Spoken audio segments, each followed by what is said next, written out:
Oke, rekan-rekan sekalian, kita akan masuk ke materi yang pertama, yaitu terkait etika penggunaan teknologi information. Jadi, berkenaan dengan penggunaan teknologi, itu memang kita harus memahami beberapa hal prosedur terkait kita sebagai pemakai agar di dalam kita menggunakan beberapa fasilitas teknologi yang ada itu intinya bisa benar-benar sesuai prosedur dan sesuai rule atau aturan yang ada gitu. Karena seiring perkembangan teknologi ini memang akan menjadi sebuah apa ya?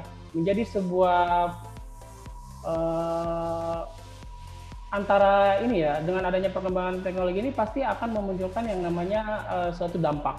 Apakah itu dampak yang nantinya itu ke arah memang positif ataupun negatif. Maka seiring perkembangan dengan teknologi juga itu berkembang terkait beberapa aturan yang berkenaan dengan penggunaan teknologi information. Nah, ini kita langsung saja masuk ke materi ya. Nah, kita tidak bisa pungkiri dengan adanya perkembangan teknologi ini kita memiliki banyak kemudahan yang kita rasakan, terutama dalam menyelesaikan berbagai aktivitas yang kita lakukan sehari-hari ya, di berbagai aspek tentunya ya. Semisal contoh simpel misalnya untuk memenuhi kebutuhan kita lah, apakah itu sandang berupa sandang, pangan, papan dan lain-lain. Itu kalau dulu biasanya habit kita ketika belanja itu kita kan harus pergi ya ke toko yang menjualnya secara langsung gitu. Dengan adanya teknologi itu memungkinkan kita ketika kita melakukan pemesanan untuk kebutuhan-kebutuhan tersebut itu kita bisa lakukan secara online ya, secara mudah di rumah. Maka secara otomatis barang yang kita pesan itu bisa kita dapatkan dalam tempo waktu tertentu, dan bahkan dengan metode ini itu menawarkan berbagai inovasi-inovasi yang menarik buat kita gitu. Misalnya kita bisa mendapatkan diskon gitu ya dan lain-lain, atau kita juga dapat mendapatkan sebuah promo tertentu dan lain-lain. Itulah dengan adanya hadir sebuah teknologi, kita tidak bisa pungkiri bahwa teknologi ini sangat bermanfaat sekali untuk kita gitu ya. Dan teknologi ini memang berkembang seperti yang sudah saya sampaikan sebelumnya. Perkembangan teknologi ini tidak bisa dipungkiri semakin pesat berkembang karena lahirnya sebuah teknologi internet gitu ya. Karena internet inilah yang akhirnya bisa menghubungkan berbagai device, sehingga device-device yang sudah saling terhubung ini bisa disesuaikan untuk mengintegrasikan berbagai kebutuhan, apakah itu dari sisi infrastruktur ataupun application. Namun kita juga tidak bisa pungkiri gitu ya, dengan adanya perkembangan ini sesuai data yang ada di slide ini, rekan-rekan bisa lihat ya, pengguna internet terutama di negara kita itu di akhir tahun 2020, 2016 itu sudah mencapai 132,7 juta pengguna gitu ya. Itu sangat banyak sekali, dan ini pasti akan terus berkembang seiring waktu berjalan gitu. Jadi setiap tahun datanya pasti akan lebih banyak lagi, apalagi seperti di saat-saat seperti ini ya, kita berada di masa pandemi gitu ya. Semua aktivitas diarahkan agar bisa dilakukan secara online gitu ya, karena ada keterbatasan untuk physical distancing gitu ya. Maka pasti di era ini gitu atau di tahun ini pengguna internet ini akan sangat meningkat. Bahkan berbagai media juga sudah menunjukkan informasi terkait pengguna internet itu sangat banyak sekali di tahun ini karena adanya pandemi COVID-19 ini gitu ya. Dan itu tidak bisa dipungkiri memang ya akan terus berkembang gitu. Namun seiring kebutuhan tadi, kita juga tidak bisa dipungkiri istilahnya akan ada dampak gitu ya. Seperti yang penelitian yang dilakukan oleh Meta Crawler, dia melakukan sebuah penelitian yang dilakukan kurang lebih dalam tempo waktu 1 minggu.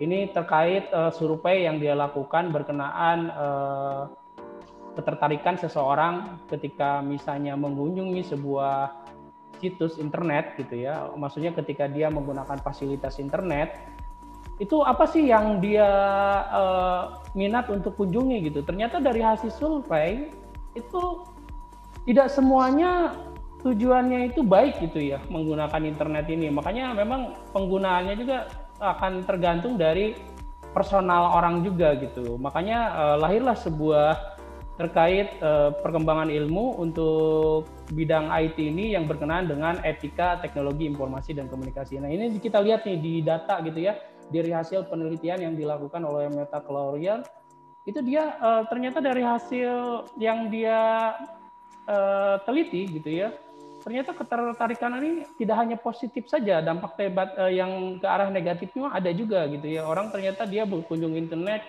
untuk mengetahui seputar information check ya, erotik dan lain-lain. Ini kan hal sebenarnya boleh dibilang hal yang kurang baik gitu ya. Nah inilah istilahnya yang tadi disampaikan ya, dengan adanya perkembangan ini juga ternyata tidak menutup kemungkinan nanti akan muncul berkenaan dengan dampak-dampak ke arah yang dampak negatifnya gitu. Maka ini perlu diselesaikan. Maka lahirlah sebuah kajian ilmu terkait etika teknologi informasi dan komunikasi ini gitu. Baik, kita lanjutkan ya. Nah, berkenaan dengan etika teknologi informasi dan komunikasi ini, sejarah perkembangannya ini terus berkembang juga ya seiring perkembangan teknologi. Kalau kemarin kan kita sudah mengkaji nih bagaimana sejarah perkembangan hardware, lalu kita juga sudah mengkaji terkait sejarah perkembangan application, lalu kita juga mempelajari terkait era revolution ya, revolusi industri itu sudah bergerak sampai ke era revolution berapa. Nah ternyata untuk mengimbangi dari beberapa perkembangan teknologi ini, itu berkenaan dengan etika juga ada sejarahnya gitu ya. Dimana kita bisa lihat di sini ya, karena kan bisa baca di slide nih ya. Ini terkait perkembangan etika ini sebenarnya sudah mulai dikembangkan dari mulai tahun 1940 gitu ya.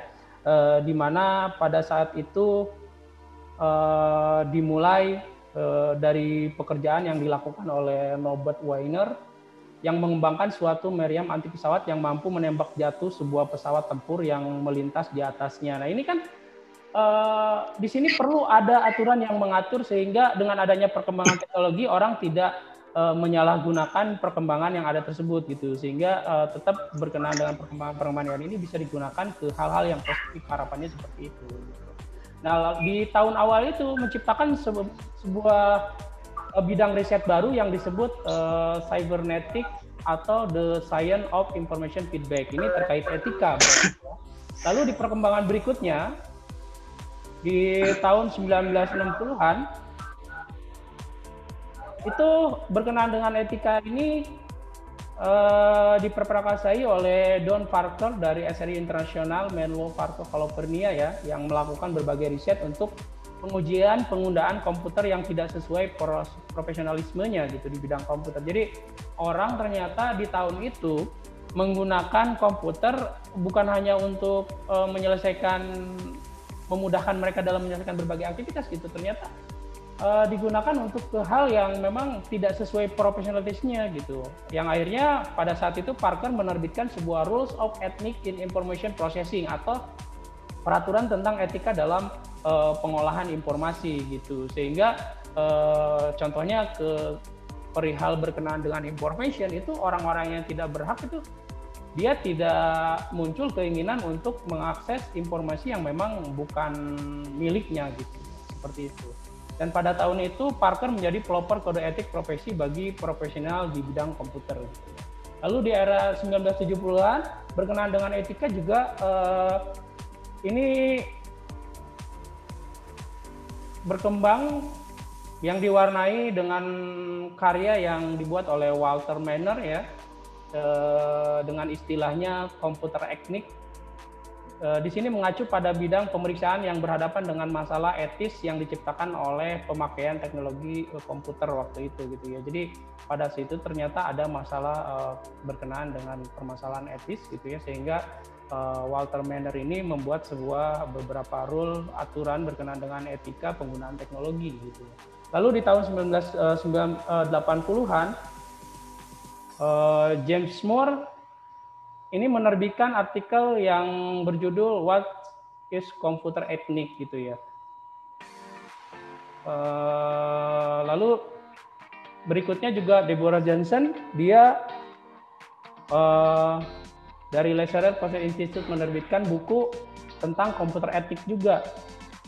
Jadi di perkembangan ini kita bisa lihat ya, di berbagai era itu ternyata terus dikembangkan terkait aturan-aturan kita bagaimana menggunakan teknologi gitu ya, sehingga penggunaannya bisa benar-benar sesuai dengan kebutuhan dan diharapkannya memang diarahkan ke hal-hal yang positif gitu. Lalu di tahun 90-an sampai dengan tahun sekarang itu banyak dilakukan pelatihan-pelatihan ya, dan riset dan lain-lain juga ya, untuk pengembangan terkait etika ini gitu ya. Dan ini banyak sekali ya, rekan-rekan bisa baca gitu ya, di berbagai negara itu mereka mengembangkan beberapa aturan terkait ini, bahkan di berbagai negara juga akhirnya membuat sebuah badan-badan khusus gitu ya, terkait untuk penanganan cyber terrorism gitu atau cybercrime ya. Jadi di berbagai negara pun sekarang rata-rata mereka sudah ada badan khusus yang memang untuk menangani terkait cybercrime tersebut gitu. Dan sudah dibuat juga berbagai aturan-aturan atau tata undang-undang gitu ya yang mengatur untuk menjadi sebuah rem bagi mereka yang penikmat teknologi gitu. Jadi ketika mereka misalnya melakukan pelanggaran terkait teknologi, itu mereka bisa dituntut gitu ya, terkait hukum undang-undang ITE itu gitu. Maka itu pun sebagai salah satu tonggak bagaimana agar terkait realisasi dari etika ini bisa lebih maksimal dan menunjang, kurang lebih seperti itu. Nah itu perkembangan dari etika ya, terutama etika di bidang teknologi informasi dan komunikasi. Nah kalau kita berbicara berkenaan dengan etika, ini memang akan berkaitan dengan beberapa rule, di antaranya adalah moral dan hukum gitu ya. Kalau definisi etika, rekan-rekan bisa lihat di sini ya, saya sudah view di slide gitu ya, bahwa etika ini memang berasal awalnya itu dari Yunani kuno yang artinya ini kebiasaan atau karakter yang baik gitu ya. Lalu di sini kalau berkenaan dengan etika komputer sebenarnya adalah berupa atau merupakan ilmu yang mengkaji mengenai sifat dan dampak sosial teknologi komputer serta formulasi dan justifikasi kebijakan untuk menggunakan teknologi tersebut secara etis gitu. Etis itu maksudnya secara baik. Jadi etika komputer itu memang aturan-aturan yang nanti akan mengatur agar orang itu bisa menggunakan perkembangan teknologi ini dengan baik gitu. Nah ini sebenarnya berkenaan etika ini juga akan berkaitan dengan moral, di mana moral ini adalah tradisi kepercayaan mengenai perilaku yang benar dan salah gitu ya. Jadi kan kadang moral ini juga biasanya kan akan bergantung ke personal masing-masing ya. Apabila misalnya personal sendiri itu memiliki moral yang baik, maka pasti di berbagai aspek termasuk dalam penggunaan teknologi pun dia pasti akan menggunakannya dengan bijak dan baik gitu. Tapi apabila misalnya seorang ini memang punya moral yang buruk gitu ya, itu juga pasti akan berdampak ketika dia menggunakan teknologi, apalagi dia yang misalnya memiliki kemampuan khusus terkait IT gitu ya, bisa jadi dia malah menyalahgunakan kemampuannya itu untuk ke hal yang tidak baik gitu ya. Nah itu kurang lebih. Lalu berkenaan ini maka ada hubungannya juga dengan hukum, maka perlulah dibuat sebuah aturan-aturan yang memang tegas gitu ya terkait penggunaan teknologi ini, sehingga ketika ada beberapa orang yang akan melanggar gitu, itu akan ada eksekusi yang memang bisa dilakukan gitu, meskipun nanti eksekusinya memang akan dilakukan oleh pihak-pihak yang berwenang pastinya ya. Kalau pihak personal ya minimal dia istilahnya ketika hal tersebut terjadi dia sudah tahu harus bagaimana yang dia lakukan, pastinya dia harus melapor ke pihak yang berwenang terkait penanganan tersebut, selanjutnya akan diproses pastinya ya, dan pencarian data-data terkait atau bukti ya, bukti yang memang orang tersebut terbukti melakukan hal-hal yang tidak relevan terkait pemanfaatan teknologi gitu ya. Jadi intinya hukum ini juga penting karena ada peranannya terkait berkenaan dengan perkembangan etika ini. Oke, kita lanjut. Nah, kalau kita berbicara berkenaan dengan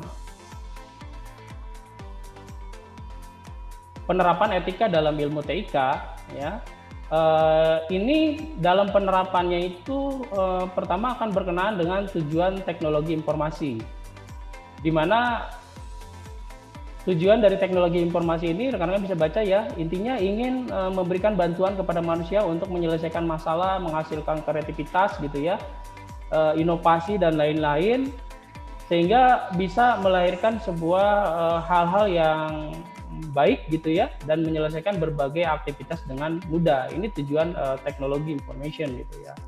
Lalu ini juga akan berkenaan dengan high tech atau high touch ya, lebih banyak bergantung pada teknologi tercanggih, lebih penting kita menimbang aspek high touch yaitu manusia. Jadi dengan adanya perkembangan teknologi juga mau nggak mau kita nanti akan ada sebuah ketergantungan atau kebutuhan kita terkait teknologi ya untuk menyelesaikan berbagai aspek yang atau aktivitas yang kita lakukan sehari-hari gitu ya. Lalu di sini juga berkenaan dengan penerapan etika dalam ilmu TIK ini perlunya ada penyesuaian antara TIK dan kebutuhan manusia gitu ya, sehingga bisa relevan gitu ya. Jadi diharapkan nanti beberapa perkembangan yang dilakukan itu benar-benar disesuaikan dengan kebutuhan manusia dan ibaratnya dan penyediaannya memang disediakan ke arah-arah untuk membantu ke hal-hal yang positif gitu ya. Jadi tidak membuat seperti yang namanya, contoh kan bisa aja kalau misalnya ini membuat sebuah virus itu kan ke hal yang tidak baik gitu ya. Atau membuat sebuah konten-konten porno gitu kan dan lainnya, itu kan berarti ke hal yang negatif. Nah minimal harusnya kebutuhan-kebutuhannya itu diarahkan ke hal-hal yang memang positif gitu ya. Misalnya membuat sebuah teknologi yang benar-benar bisa membantu pekerjaan manusia sehari-hari gitu ya, atau membantu terkait rekapitulasi data dan lain-lain gitu. Nah ini makanya perlu ada sebuah penyesuaian gitu ya. Kalau bisa istilahnya ada memang badan khusus yang memiliki wewenang untuk mengatur agar terkait inovasi-inovasi berkenaan dengan teknologi ini memang diarahkan ke hal yang positif. Meskipun memang kita tidak bisa dipungkiri orang di luar sana kan yang kembali lagi ini akan berkenaan dengan moral masing-masing personalnya ya. Kalau moralnya memang tidak baik, pasti dia akan membuat sebuah inovasi-inovasi yang tidak baik pastinya ya. Seperti pembuatan virus-virus baru misalnya ya, atau istilahnya pembuatan application yang malah menunjang untuk orang menikmati ke hal-hal yang tidak baik gitu ya. Itu banyak juga gitu. Maka ini perlu ada sebuah kontrol terkait hal tersebut gitu. Oke, kita lanjutkan. Lalu berikutnya rekan-rekan sekalian, berkenaan dengan etika dalam penggunaan teknologi ini, itu sebenarnya ada beberapa hal yang diarahkan. Yang pertama itu dengan adanya etika ini diharapkan penggunaan TIK ini untuk hal yang bermanfaat pastinya ya. Jadi kita ditekankan berkenaan dengan etika ini berarti kita perlu memahami dan perlu mengarahkan pribadi kita masing-masing gitu ya. Sebagai penikmat atau pengguna dari teknologi itu harus bisa menggunakan teknologi ini untuk hal-hal yang bermanfaat, jangan hal-hal yang tidak baik gitu ya. Contoh misalnya kalau kita penikmat game ya, jangan juga istilahnya kita bermain game itu full time gitu ya, dari pagi sampai malam. Itu kan boleh dibilang kurang bermanfaat juga ya. Tapi kalau misalnya kita mengalokasikan, misalnya sedang boring, bosan, lalu kita menggunakan aplikasi game untuk hiburan sejenak, itu mungkin tidak apa-apa. Tapi kalau terlalu over juga istilahnya tidak baik pastinya. Nah, ini perlu kita pahami ke arah sana nih berkenaan dengan etika ini. Lalu berikutnya kita juga perlu pahami itu kita tidak boleh membajak atau menyalin atau menggandakan tanpa seizin pemilik atau hak paten ya. Jadi kita kalau berkenaan konten-konten yang ada di internet gitu ya, itu perlu diperhatikan juga. Kita tidak boleh tuh istilahnya mengambil sebuah license misalnya.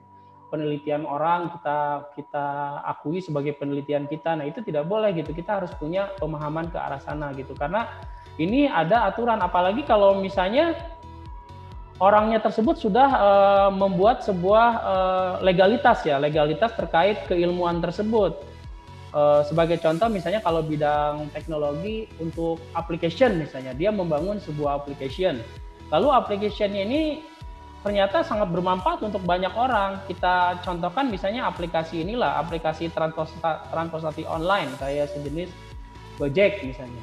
Nah itu kan sebuah inovasi ya, karya dari orang-orang untuk realisasi teknologi yang memudahkan masyarakat ketika akan menggunakan transportasi umum gitu ya untuk aktivitas sehari-hari gitu ya.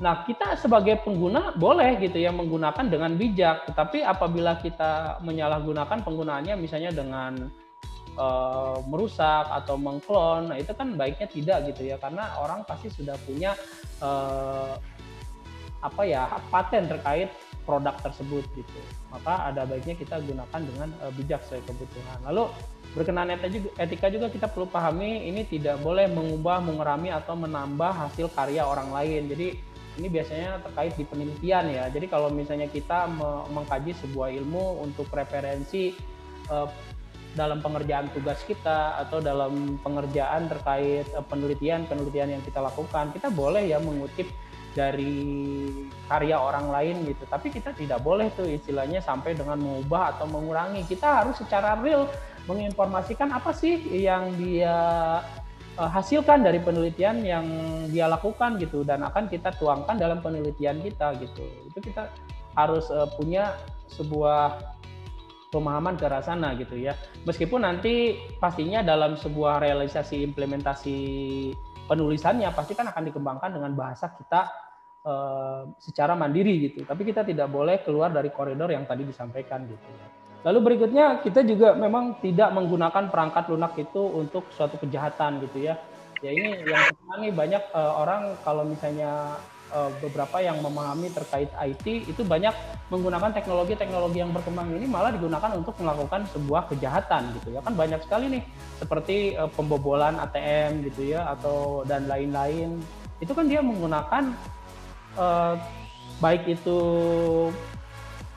perangkat lunak gitu ya, ataupun terkait perangkat kerasnya gitu untuk malah melakukan hal-hal yang tidak baik. Nah itu ditekankan kita kalau memang ini perlu paham nih terkait etika ini, jadi kita tidak menggunakan berkenaan dengan hal tersebut untuk hal-hal yang tidak baik.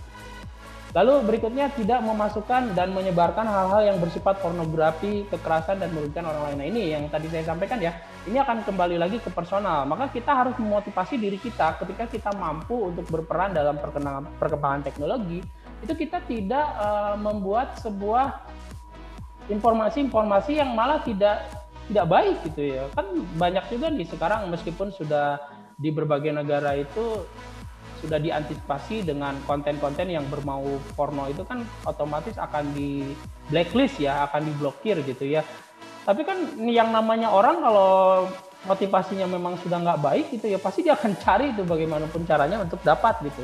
Makanya ini perlu kita sebagai pengguna nih perlu kita pahami nih berkenaan ini, kita hindarilah hal-hal tersebut. Apakah kita yang istilahnya ada keinginan untuk memfasilitasi atau membuat ke arah inovasi-inovasi tadi gitu, ataupun kita yang sebagai misalnya penikmatnya. Kalau memang ini ya buat apa mencari terkait information atau data-data berkenaan hal itu juga, tentunya kan tidak akan bermanfaat gitu ya. Kalau yang hanya bersifat berbau kekerasan, pornografi yang akhirnya malah merusak diri kita juga gitu ya. Kurang lebih seperti itu. Lalu berikutnya di sini juga kita perlu menggunakan perangkat lunak yang asli ya. Jadi terkait etika ini juga kita perlu pahami nih, kalau misalnya kan ada beberapa application ini berlisensi, maka diupayakan kita menggunakan software resmi kalau memang sifatnya software tersebut ada vendor yang mengembangkannya secara khusus gitu ya. Jadi kalau misalnya kita mampu beli, ya baiknya beli. Tapi kalau misalnya kita tidak mampu, ya baiknya yang namanya membajak itu jangan jadi kebiasaan yang habit, seperti hal yang tidak ada efek ininya gitu ya, karena itu sebenarnya hal yang tidak baik. Karena kalau orang melisensikan tertentu berarti kan sebenarnya itu ada hak cipta gitu ya, yang akhirnya itu sebenarnya akan menjadi sebuah momok gitu ya. Maka sebenarnya itu tidak baik. Maka ada baiknya kalau memang berkenaan dengan software-software yang berlisensi, ya kalau misalnya ini kita beli, kalau tidak berarti kita cari alternatif lain, misalnya dengan mencari software-software sejenis yang gratis. Misalkan ada juga gitu kan software-software yang sifatnya benar-benar diberikan secara full gratis dan bisa kita gunakan untuk aktivitas atau kebutuhan kita gitu. Nah, kurang lebih seperti itu. Lalu berikutnya di sini juga kita harus memahami terkait menjunjung tinggi hak atas kekayaan intelektual atau HAKI. Jadi ketika orang misalnya yang tadi saya sampaikan, dia sudah membuat sebuah karya berkenaan dengan perkembangan teknologi gitu, pasti dia akan istilahnya membuat HAKI ini gitu ya, hak atas kekayaan intelektual. Maka kalau terkait produk sudah di HKI-kan, maka kita istilahnya perlu menjaga terkait pada saat kita proses penggunaan berkenaan dengan perkembangan atau teknologi tersebut gitu. Jadi tidak melewati koridor-koridor yang memang tidak diizinkan gitu. Lalu berikutnya kita juga ini untuk memahami etika itu tidak boleh memasuki sistem informasi orang lain secara ilegal ya.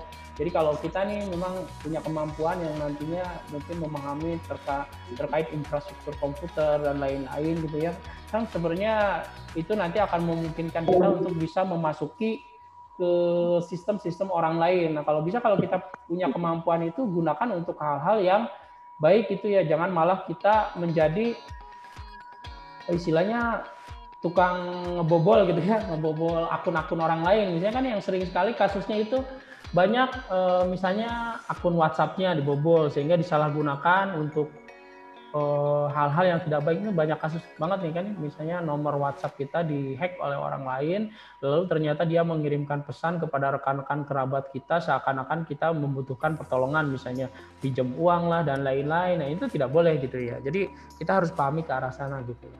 Lalu berikutnya, ini juga kita tidak boleh memberikan user ID dan password kepada orang lain untuk masuk ke dalam sebuah sistem. Jadi kalau kita misalnya sebagai seorang pengelola application itu kita harus menjaga hak privacy tersebut gitu ya. Kalau kita diberikan amanah, biasanya ketika kita bekerja di sebuah corporate, pasti kan kita mempunyai akses terhadap application ya dan lain-lain. Nah itu kita harus menjaga amanah tersebut dengan baik, tidak memberikan kepada pihak-pihak yang memang tidak berwenang gitu ya, sehingga khawatir nanti malah disalahgunakan oleh pihak-pihak yang tidak berwenang tersebut gitu ya.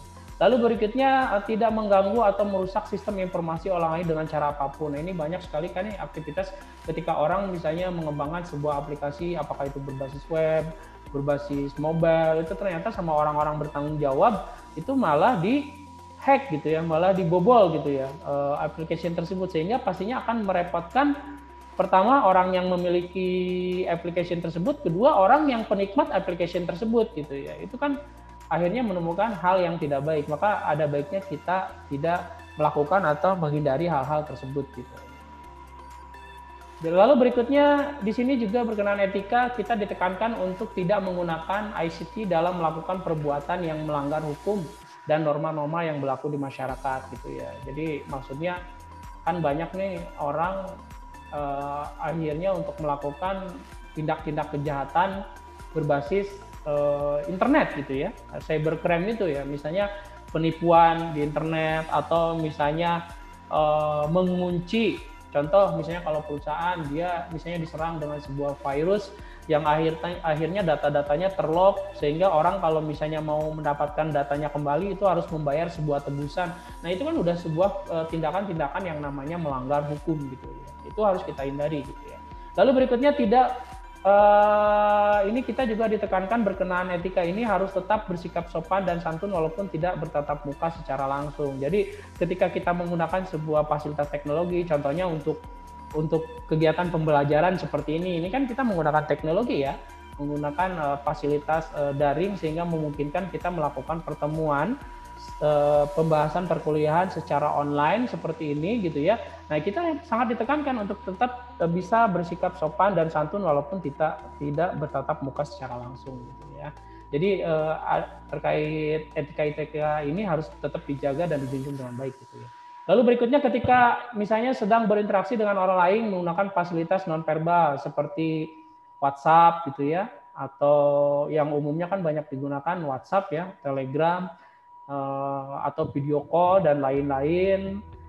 Nah ini juga sangat ditekankan apabila kita berbasis tag gitu ya, itu penulisannya itu yang baik dan tidak menyinggung atau menyakiti para pembaca tentunya. Contoh misalnya kalau teman-teman sering menikmati aplikasi-aplikasi sosial media ya seperti Facebook dan lain-lain. Nah, sekali-kali kalau misalnya memberikan komentar atau membuat status, buatlah yang baik gitu ya. Jangan membuat hal-hal yang memang memperkeruh suasana, misalnya karena adanya helit atau perdebatan politik malah membuat isu-isu yang tidak baik di internet sehingga orang berstatement bahwa yang sebenarnya itu tidak seperti itu, tapi karena statement yang ngaco gitu, yang akhirnya orang mengarah ke situ ya. Contoh seperti kasus ini, misalnya orang yang dites rapid test, belum tentu hasil cek labnya sebenarnya negatif gitu, tapi kok bisa kita malah memberikan komentar positif, itu kan jadi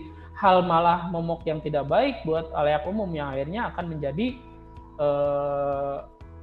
merugikan orang lain, kurang lebih seperti itu. Maka ini sangat ditekankan ya, kalau berbagai kita juga ketika menggunakan teknologi, apabila memang kita menggunakan untuk komunikasi yang berbasis tes, itu hati-hati sekali ya ketika memberikan sebuah komentar atau membuat status, buatlah yang hal yang baik gitu, jangan malah memprovokasi atau hal lain sebagainya gitu ya.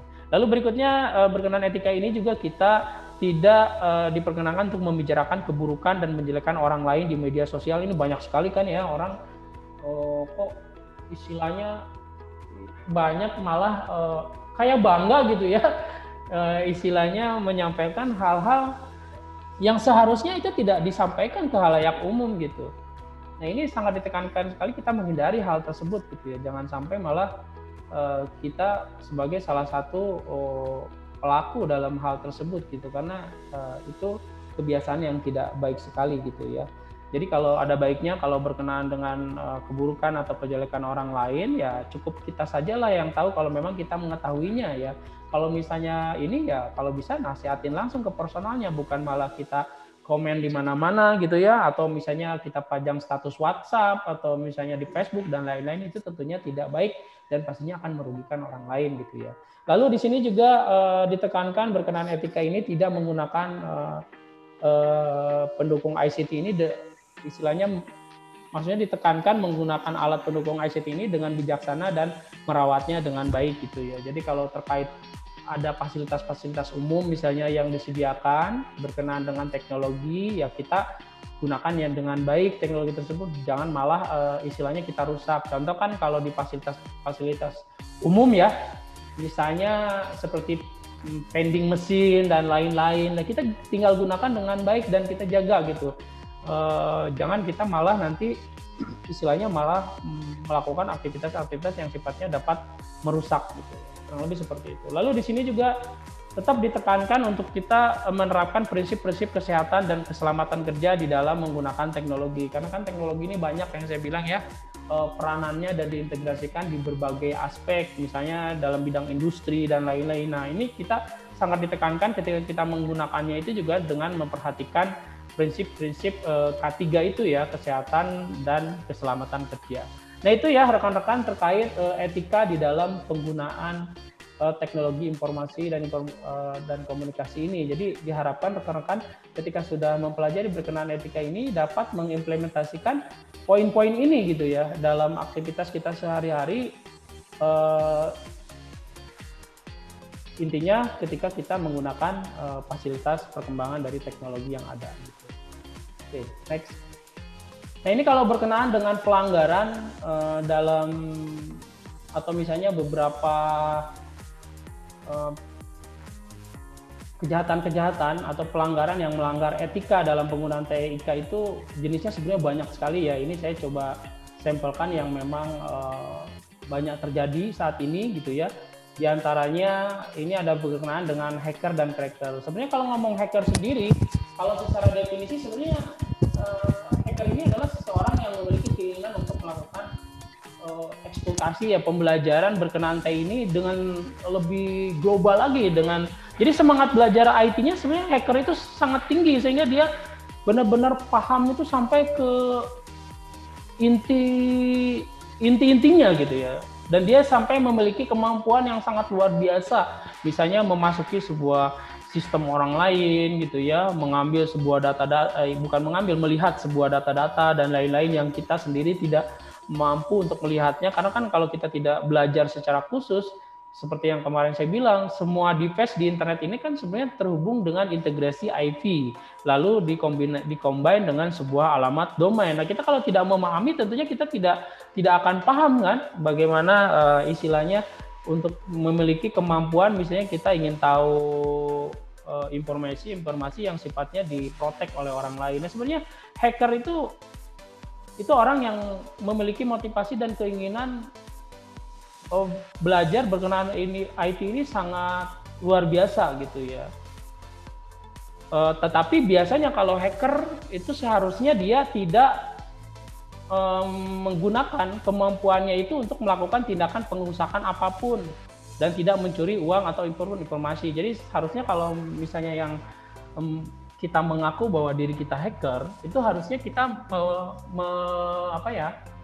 menggunakan kemampuan kita ini untuk misalnya menolong orang lain kalau misalnya akunnya dibobol oleh orang lain. Misalnya kita bantu orang tersebut untuk bisa mengambil akunnya kembali dan memprotek lebih baik lagi. Nah, itu baru namanya hacker gitu. Karena sebenarnya yang dikatakan hacker tuh seperti itu gitu kalau secara definisi gitu ya. Jadi harusnya memanfaatkan kemampuannya itu untuk ke arah-arah yang lebih baik. Makanya yang melakukan kejahatan-kejahatan itu sebenarnya bukan disebut hacker, tapi ini kebalikan dari hacker, yaitu cracker ya. Nah, kalau cracker baru ini sisi gelap dari hacker. Dia sama sebenarnya orang yang punya eksplorasi atau semangat tinggi untuk belajar berkenaan dengan IT, apakah infrastrukturnya, apakah berkenaan dengan application-nya, sehingga dia memiliki kemampuan-kemampuan lebih ya untuk melakukan hal-hal yang sulit dilakukan oleh orang lain di perkembangan teknologi yang ada saat ini gitu ya. Nah, ini biasanya cracker ini dia memiliki motivasi atau ketertarikan untuk mencuri information ya, yang nanti informasi yang dia curi ini dijual misalnya kepada orang lain, kan sangat penting sekali ya. Contoh seperti yang kemarin saya bilang, informasi terkait nomor-nomor pribadi kita yang aktif. Kalau misalnya nomor-nomor, contoh di satu wilayah, misalnya wilayah Bogor lah, nomor seluruh warga Bogor itu dicuri nih datanya oleh seseorang yang namanya si cracker ini gitu ya. Lalu dia jual nih datanya ke vendor penjual produk tertentu, sehingga ada SMS blast ke handphone kita terkait promotion. Kan itu sebenarnya merugikan kita gitu, yang akhirnya mengganggu kita juga kalau terlalu banyak ada informasi-informasi seperti itu gitu, atau disalahgunakan untuk melakukan penipuan dan lain-lain gitu ya. Nah, jadi sisi negatif dari kejahatan di teknologi ini sebenarnya disebut dengan kalau pelakunya itu cracker gitu ya. Jadi kalau hacker itu sebenarnya dia harusnya lebih ke arah yang positif gitu ya. Jadi cuman karena kita habit di antara kita, kan kita sering membicarakan kalau kejahatan di internet itu disebut, wah akun saya dibobol di hacker sama orang lain, padahal sebenarnya harusnya salah istilah itu gitu ya. Istilah yang benar itu adalah di crack gitu ya, di cracker. Jadi ini pelakunya untuk orang yang melakukan tindak-tindak kejahatan di dunia cyber gitu, kurang lebih seperti itu. Nah, ini kalau berkenaan dengan penggolongan hacker dan cracker, ini ada beberapa penggolongan ya, rekan-rekan bisa lihat seperti ini ya. Reaksional hacker ini kejahatan yang dilakukan oleh netter tingkat pemula untuk sekedar mencoba kekurang handalan sistem sekuritas suatu perusahaan. Jadi kadang si cracker ini ada keinginan yang sifatnya itu nyoba-nyoba gitu ya. Misalnya suatu corporate dia mengembangkan sebuah application, dia ingin tahu nih tingkat security keamanannya seperti apa, maka dia melakukan yang namanya itu testing gitu ya, untuk coba ini kuat atau tidak gitu security sistemnya gitu. Nah, itu yang disebut dengan reaksional hacker gitu ya. Lalu ada cracker atau criminal minded hacker, yaitu ini si pelaku ini memiliki motivasi untuk mendapatkan keuntungan finansial. Jadi misalnya dia membobol akun rekening dan lain-lain gitu ya, sehingga ketika dia memiliki akses ke sana, maka dia salah gunakan misalnya untuk mencuri isi rekeningnya lah, atau misalnya untuk digunakan untuk berbelanja dan lain-lain gitu ya, atau bisa juga untuk melakukan tindak-tindak sejenis pengerusakan gitu. Nah, ini biasanya sih kebanyakan kasus-kasus seperti ini itu sebenarnya kadang dilakukan atau bersumber tidak jauh dari orang internal juga gitu, atau orang dalam gitu. Maka ini kita harus perlu waspadai nih kalau misalnya memperkerjakan orang, mungkin kita juga perlu ada sebuah rule aturan yang mengatur sehingga si personal itu tidak melakukan atau tindakan-tindakan yang seperti ini, karena memang banyak kasus tingkat pencurian dan pembobolan terkait application dan lain-lain atau akses di internet itu kebanyakan dilakukan orang dalam. Misalnya dia mantan IT bank dan lain-lain gitu ya, karena misalnya dia sakit hati terhadap pimpinannya dan lain-lain, akhirnya melakukan tindakan-tindakan tersebut gitu ya. Lalu ada juga berkenaan dengan yang namanya potensial hacker. Ini aktivitas politis atau yang biasanya melakukan pengerusakan terhadap ratusan situs web untuk mengkampanyekan programnya gitu ya. Jadi kadang ada, ini biasanya dilakukan oleh ini ya, komunitas. Jadi ada memang komunitas khusus yang dia itu memang melakukan pengerusakan terhadap fasilitas-fasilitas informasi yang ada di internet ya. Contohnya misalnya dia akan menyerang khusus si pengguna aplikasi yang menggunakan aplikasi-aplikasi gratisan, misalnya sejenis WordPress. Nah, kita ketahui sendiri kan misalnya aplikasi yang menggunakan WordPress itu kadang kan masih rentan ya, banyak sekali kasus itu sering di-hack gitu. Nah, itu kadang itulah contoh aktivitas kejahatan yang biasanya dilakukan oleh komunitas gitu, yang dia misalnya mengincar sistem-sistem tertentu dan melakukan pengerusakan terhadap application ataupun infrastrukturnya gitu, kurang lebih seperti itu. Lalu berkenaan dengan pelanggaran etika ini juga ada yang namanya itu fraud. Ini merupakan kejahatan yang memanipulasi informasi dengan tujuan menguruk keuntungan yang sebesar-besarnya ya. Jadi ini biasanya dia memanipulasi informasi keuangan gitu ya. Jadi di kamuflase terkait informationnya, application-nya itu dia masuk lalu dia kamuflase sehingga datanya itu tidak sesuai gitu, dan dia ambil keuntungan di situ gitunya. Apakah nominalnya itu berupa kecil, tapi kan kalau misalnya nominal kecil yang dia ambil misalnya cuma 100 perak, contoh kayak gini lah. Misalnya data rekening kita, duit kita ini banyak nih di rekening gitu ya, misalnya udah nyampe 1 M lebih lah. Kira-kira kalau hilang 100 perak di rekening kita, itu kerasa nggak? Enggak pasti kan? Jadi ya kalau misalnya rekening kita udah sangat besar, tiba-tiba hilang 100 perak di rekening kita, mungkin kita menyangkanya, itu mah biaya admin, apa-apa 100 perak buat apa gitu kan, nggak pakai. Tapi bayangkan bagi seorang yang melakukan kejahatan ini, kalau dia lakukan 100 perak dikali 1000 orang itu udah berapa gitu ya, itu besar kan. Nah ini kadang itu tuh salah satu realisasi dari kejahatan jenis fraud ini ya. Jadi dia memanipulasi data sehingga kita sendiri tidak menyadari bahwa kita itu sebenarnya sudah dirugikan gitu, meskipun dalam skala kecil ataupun skala besar. Kurang lebih seperti itu. Lalu berikutnya ada juga yang namanya denial of service attack. Ini suatu usaha untuk membuat suatu sumber daya komputer yang ada ini tidak bisa digunakan oleh para pemakai. Jadi ini sebuah kejahatan yang membuat infrastruktur ini menjadi down, yang akhirnya tidak bisa diakses sama sekali oleh pengguna gitu. Nah ini sangat merugikan sekali kan, ibaratnya bagi si pemilik dari infrastruktur atau application itu gitu, dengan adanya tindakan berkenaan dengan pelanggaran etika, yaitu denial of service atau DOS attack ini. Nah ini kalau berkenaan dengan formatnya, biasanya kalau DOS attack ini dia memaksa komputer korban untuk mereset atau korban tidak bisa lagi menggunakan perangkat komputernya seperti yang diharapkan. Jadi banyak error lah yang terjadi terkait device yang dia gunakan. Lalu ini juga kadang menghalangi media komunikasi antara para pemakai dan korban sehingga mereka tidak bisa lagi berkomunikasi. Jadi yang tadi saya bilang, yang akhirnya terganggu nih antara si pihak penyedia dengan si pihak penikmat information itu, dengan adanya serangan ini itu tidak bisa mengakses dengan baik gitu, atau down terus, misalnya aplikasinya itu error terus, down, tidak bisa diakses, bahkan bisa jadi malah diarahkan ke hal-hal yang tidak baik dan lain sebagainya. Nah itu contoh dari berkenaan dengan DOS attack ya. Lalu ada juga kalau pelanggaran privasi ini berkenaan dengan pelanggaran privacy. Ini biasanya contohnya itu adalah pembajakan perangkat lunak atau software. Jadi dia ngebajak software yang tadi saya sampaikan ya. Kalau kita misalnya tahu bahwa software itu berlicense, ya ada baiknya kalau memang kita tidak mampu beli, ya sudah, nggak usah kita berupaya untuk nyari bajakannya gitu ya dan lain-lain. Kalau kita orang awam, khawatirnya kan yang tadinya kita mencari bajak,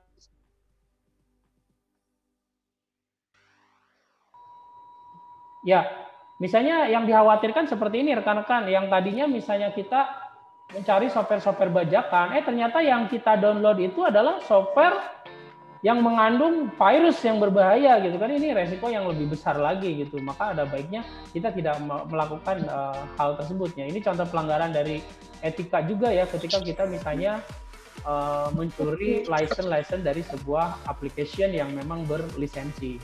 Jadi ini harus diperhatikan oleh kita dengan baik gitu ya. Nah ini kalau berkenaan dengan pembajakan ini jenisnya ada banyak ya, misalnya memasukkan perangkat lunak ilegal ke hard disk gitu ya, atau ini pemakaian lisensi melebihi kapasitas, misalnya harusnya kapasitas lisensi ini untuk 5 device, tapi kita gunakan untuk 100 device karena kita hack tadi gitu ya.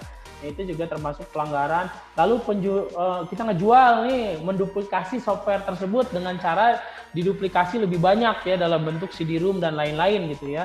Lalu penyewaan perangkat lunak ilegal, jadi maksudnya aplikasi itu kita gunakan secara tidak legal gitu penyewaannya gitu ya. Misalnya yang tadi saya bilang, aplikasi itu sebenarnya kita bajak lalu dipakai oleh halayak umum gitu. Nah itu kan termasuk penyewaan ya, penyewaan perangkat lunak yang artinya udah tidak baik terus disewakan untuk mendapatkan keuntungan personal gitu ya, seperti itu gitu ya.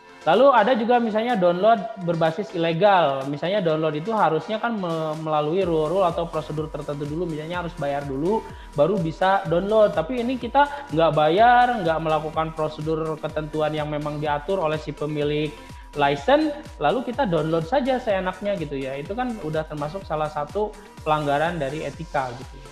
Lalu berikutnya jenis yang lain juga ada bentuknya berupa gambling ya. Ini perjudian online ya. Ini juga banyak nih kan kita kalau misalnya ini sering muncul ya di pop-up smart seluler kita yang istilahnya kadang menampilkan aktivitas-aktivitas yang sifatnya gambling ya atau perjudian online gitu. Nah ini juga sebenarnya tidak diperbolehkan ya, sehingga nanti itu akan memfasilitasi orang-orang yang memang senang bermain judi itu untuk melakukan game judi online gitu ya. Ini juga bukan hanya berbasis desktop ya, ada juga yang namanya mobile gambling. Jadi maksudnya perjudian yang memang dilakukan menggunakan perangkat-perangkat seluler secara khusus gitu ya. Jadi kita misalnya nanti mendaftar di salah satu website judi online tersebut, nah nanti di situ kita bisa melakukan ya aktivitas yang namanya permainan judi ya, seperti itu kurang lebih. Nah, salah satunya ini di Indonesia nih, yaitu sdsb.com. Ini jenis perjudian olahraga terlengkap di Indonesia dan Asia Tenggara. Ini itu contohnya gitu ya. Lalu berikutnya kalau berkenaan dengan pelanggaran etika itu ada yang namanya pornografi dan pedofilia. Nah ini juga ada kejahatan yang bentuknya itu dia menyajikan ya itu tadi ya, pornografi ya, konten-konten porno. Ya, jadi ini juga sangat tidak diperbolehkan gitu ya kita melakukan hal tersebut.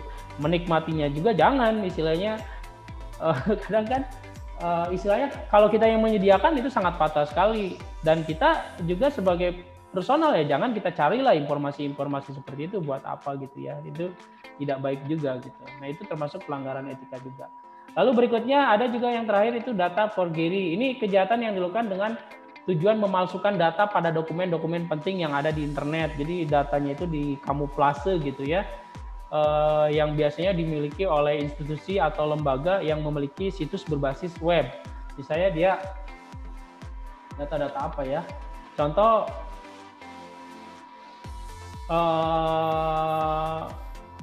jadi biasanya sering terjadi di e-commerce ya. Ya data-datanya itu di e-commerce dikamuflase untuk yang nantinya itu malah melakukan aktivitas pembelian yang tidak legal gitu ya, penipuan. Jadi seakan-akan dia misalnya membeli barang banyak gitu ya, tapi istilahnya nanti datanya itu tidak real gitu, data alamatnya itu tidak valid misalnya ya, sehingga nanti ketika dilihat sama si vendor, ini banyak banget nih orang belanjanya, untung kita nih, tahu-taunya alamatnya itu alamat palsu, nomornya nomor tidak benar dan lain-lain. Ini juga termasuk salah satu bentuk dari pelanggaran dari etika ya. Maka ada baiknya kita hindari kalau memang kita mau melakukan aktivitas jual beli online, kita harus istilahnya tunjang dengan data-data yang relevan, data-data real yang kita miliki, sehingga tidak banyak pihak yang dirugikan. Kurang lebih seperti itu. Nah itu rekan-rekan ya terkait pembahasan etika dalam teknologi informasi dan komunikasi.